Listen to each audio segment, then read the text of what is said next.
نذر و نیاز سے میرے دوستو یہ ایک عبادت ہے، سن لیجئے، یہ صرف اور صرف اللہ کے لیے ہونی چاہیے، کسی غیر کے لیے آپ نہیں کر سکتے۔ فقہ کی کتابوں کے اندر بھی یہ بات لکھی ہوئی ہے کہ غیر اللہ کے لیے نذر و نیاز ماننا یہ حرام ہے، ابھی میں آپ کو بتلاؤں گا۔ تو یہ جو نذر و نیاز ہے یہ جو ہے صرف اور صرف اللہ کے لیے عبادت ہے۔ اگر نذر و نیاز ماننی ہے تو صرف اللہ کے لیے ماننی ہے، ورنہ نہیں ماننی ہے۔ اور یہ جو منت ہے نا نذر و نیاز، زیادہ نہیں ماننی چاہیے۔ آج کل ہم اور آپ بہت نذر و نیاز مانتے ہیں، نذر و نیاز ماننا یہ کوئی اچھی چیز نہیں ہے، حالانکہ یہ عبادت ہے۔ غور سے سنیے میری باتوں کو، نذر و نیاز منت یہ عبادت ہے، صرف اللہ کے لیے ہونی چاہیے۔ اگر کوئی انسان مانے تو صرف اللہ کے لیے مانے کہ اے اللہ اگر تو نے میرا یہ کام کر دیا تو میں 2 رکعت نماز پڑھوں گا، میں تیرے نام پر غریبوں کو بکرا کھلاؤں گا، میں تجھے خوش کرنے کے لیے جا کر کے عمرہ کروں گا، حج کروں گا، یہ صحیح ہے۔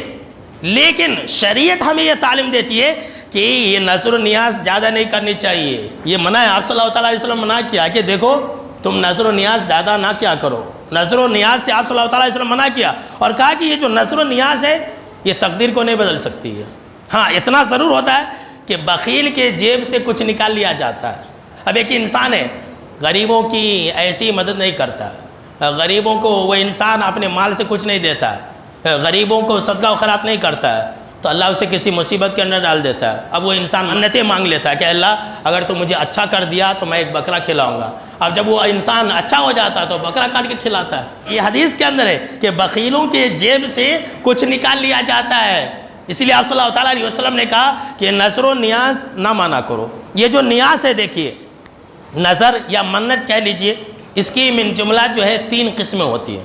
ایک انسان یہ اپنے اوپر ایسی چیز کو لازم کر لے جو اس کے اوپر لازم نہیں ہے۔ نظر کا مطلب ہوتا ہے کہ یہی کہ انسان اپنے اوپر کوئی چیز کو فرض کر لینا اور اسے مطلق رکھ دینا، یہ نظر کی پہلی قسم ہے۔ اب مان لیجئے کوئی انسان ہے وہ نظر مان لیتا ہے کہ میں یہ عہد کرتا ہوں کہ اللہ کی قسم آج سے میں ہر مہینے میں 10 روزے رکھوں گا، تو اللہ نے تو ہر مہینے میں 10 روزے فرض نہیں کیے۔ اب وہ انسان مان لیتا ہے، منت مان لیا، تو اب جو ہے 10 روزے رکھنا اس کے اوپر فرض ہو گیا، 10 روزے رکھنا اب اس کے اوپر فرض ہو گیا۔ اب وہ اس کو رکھنا ہی رکھنا ہے، یاد رکھ لیجئے، ٹھیک ہے؟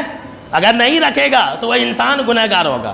اور اگر کوئی انسان نہیں رکھ سکتا ہے، نظر مان لیا لیکن وہ انسان اب نہیں رکھ سکتا تو کیا کرے گا؟ اس کا بھی علاج اور حل سن لیجئے، وہ انسان اس کو توڑ دے گا اور اس کا کفارہ ادا کر دے گا۔ یعنی کہ کسی انسان نے نظر مانی کہ میں ہر مہینے میں 10 روزہ رکھوں گا اللہ کی قسم، اب وہ انسان نہیں رکھ سکتا تو وہ انسان اس کو توڑ دے اور قسم کا کفارہ ادا کرے۔ کتنا؟ یعنی کہ ایک غلام آزاد کرے، اگر وہ نہیں ہے تو 10 مسکین کو کھانا کھلائے، اگر اس کی طاقت نہیں ہے تو 10 مسکین کو کپڑا پہنائے، اگر اس کی بھی طاقت نہیں ہے تو 3 دن کے روزے رکھ لے۔